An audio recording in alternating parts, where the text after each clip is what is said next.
चलिए दोस्तों, मैं लेके आया हूँ आपके लिए एक स्पेशल सीरीज जिसमें मैं आपको बताऊंगा कि कौन कौन से क्वेश्चन हैं जो बोर्ड में हर साल रिपीट किए जा रहे हैं या बोर्ड में 1 साल या 2 साल छोड़कर रिपीट किए जा रहे हैं। फिजिक्स की ऐसे ही मोस्ट इंपोर्टेंट क्वेश्चनों की जो स्पेशल सीरीज है वो मैंने कंप्लीट कर दी है। जो आप 2.5 घंटे में, अगर आप 2.5 घंटे में पूरी फिजिक्स को कंप्लीट करना चाहते हैं तो आप प्ले लिस्ट देख सकते हैं। मोस्ट इंपोर्टेंट क्वेश्चन मैंने कराए हैं जो बोर्ड में हर साल रिपीट किए जा रहे हैं या 1 साल या 2 साल छोड़कर रिपीट किए जा रहे हैं, जिससे आप बोर्ड में धमाल मचा सकें। तो अब लेकर आया हूं मैं केमिस्ट्री की स्पेशल सीरीज, जिसके मैंने बहुत छोटे छोटे जो 10 पार्ट हैं मैं कंप्लीट कर दिए हैं, मैं अपलोड कर दिए हैं। अगर मैं नहीं देखे आपने तो मैं भी जाकर जल्दी से जल्दी देख लीजिए, क्योंकि बहुत आपको मजा आने वाला है। क्योंकि मैं बताता हूँ कि ये कौन सा क्वेश्चन है और कौन से सन में ये आया हुआ है और कितने बार आया हुआ है बोर्ड एग्जाम में। तो चलिए स्टार्ट करते हैं आज का 11th पार्ट। बहुत ही छोटे से मैं पार्ट बनाऊं, कोई 2 मिनट का, कोई 4 का, कोई 5 का, इससे ज़्यादा पार्ट नहीं होते। क्योंकि अगर टोटल टाइम करोगे आप इन सारे पार्टों को जोड़ोगे तो 2.5 घंटे से भी बहुत कम बैठे हैं। तो पूरी केमिस्ट्री 2.5 घंटे में कंप्लीट करना हो रही है आपकी, तो इससे बढ़िया बात और क्या हो सके। तो चलिए स्टार्ट करेंगे। क्या है क्वेश्चन? उपसह संयोजन यौगिकों के वर्नर के सिद्धांत की व्याख्या कीजिए। कौन कौन से सन में आया? 2016, 2019, 2020, 2022 और 2023 में आया यूपी बोर्ड में। मोस्ट इंपोर्टेंट क्वेश्चन है, बोर्ड कोई सा भी है ये मोस्ट इंपोर्टेंट ही है, ठीक है, चाहे यूपी बोर्ड हो चाहे अदर बोर्ड हो। आंसर में क्या लिखेंगे इसके? संकुल यौगिकों की एक बात हो रही है, 2023 में 2022 में अगर किसी के पास पेपर है 2022 और 23 का और उसे ये पेपर में नहीं मिलता तो ऐसा कंफ्यूजन ना रखें कि ये पेपर में आया नहीं, क्योंकि यूपी बोर्ड के 7 सेट बने और सातों के सातों सेट तो आपके पास होने के नहीं, ठीक है। एक सेट होगा आपके पास 7 मतलब, ठीक है।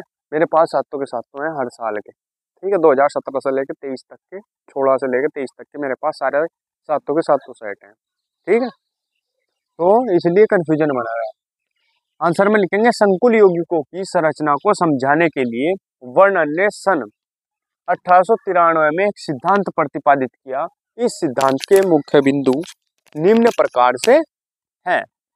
नंबर 1, धातुओं की निम्न 2 प्रकार की संयोजकताएं होती है। नंबर 1 क्या है? धातुओं की निम्न 2 प्रकार की संयोजकताएं होती है। नंबर एक क्या है?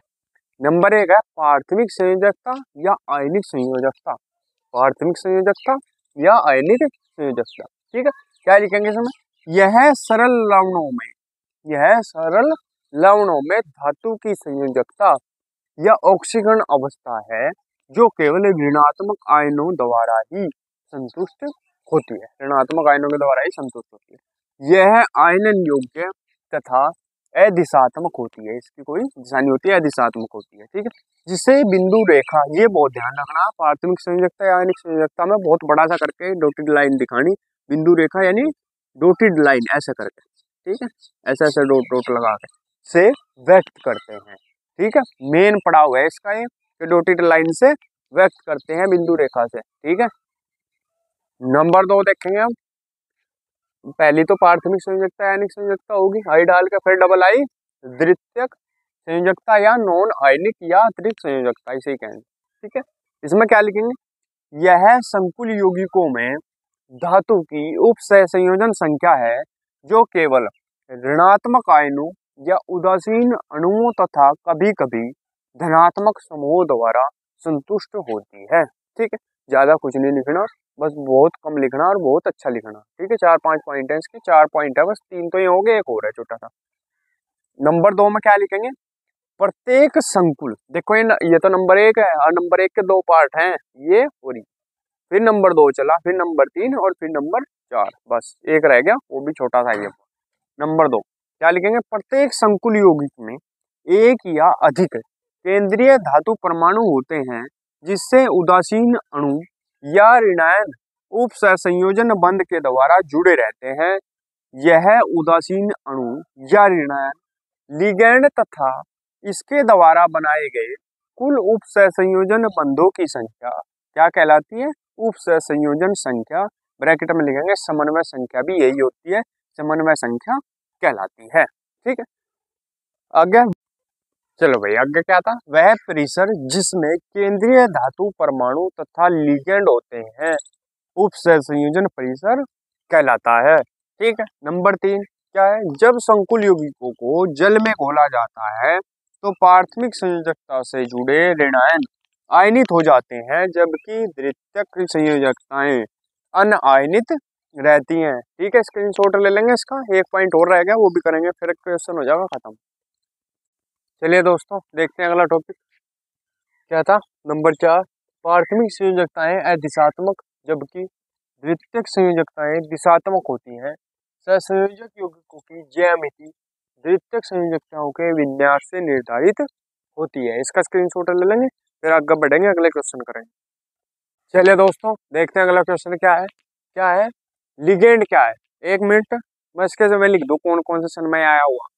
देखें कौन कौन से सन में आया हुआ, 2017 और 2022 में। क्या है क्वेश्चन, लिगेंड क्या है तथा आवेश के आधार पर इन्हें किस प्रकार वर्गीकृत किया जा सकता है। ठीक है, इसमें लिखेंगे आंसर में हेडिंग डालेंगे लिगेंड, इसमें लिखेंगे द्वितीयक संयोजकताएं संयोजकता द्वारा केंद्रीय धातु परमाणु या आयन के चारों ओर आंतरिक क्षेत्र में समन्वित उदासीन अणु जैसे NH3, H2O आदि अथवा परमाणु या आयन क्या कहलाते हैं, लिगेंड कहलाते हैं। ठीक है, अब लिगेंडों का वर्गीकरण, आवेश के आधार पर इन्हें 3 वर्गों में वर्गीकृत किया जा सकता है। नंबर 1 ऋणावेशित लिगेंड, सामान्यतः लिगेंड ऋणावेशित होते हैं, उदाहरण क्या है इनका Cl-, Br-, I- आदि। ठीक है। नंबर 2 उदासीन लिगेंड, कुछ लिगेंड उदासीन होते हैं अर्थात उन पर कोई आवेश नहीं होता, उदाहरण में लिखेंगे H2O, NH3, CO आदि। ठीक है। नंबर 3 क्या धनावेशित लिगेंड, ये लिगेंड दुर्लभ होते हैं, इन पर धनावेश होता है, उदाहरण में लिखेंगे NO+, H3O+ आदि। ठीक है, तो इसका स्क्रीनशॉट ले लेंगे। तो दोस्तों अगर वीडियो अच्छी लगी हो तो प्लीज़ वीडियो को लाइक कीजिए, कमेंट कीजिए और हमारे चैनल को सब्सक्राइब कीजिए। मिलते हैं अगले पार्ट में, तब तक के लिए धन्यवाद।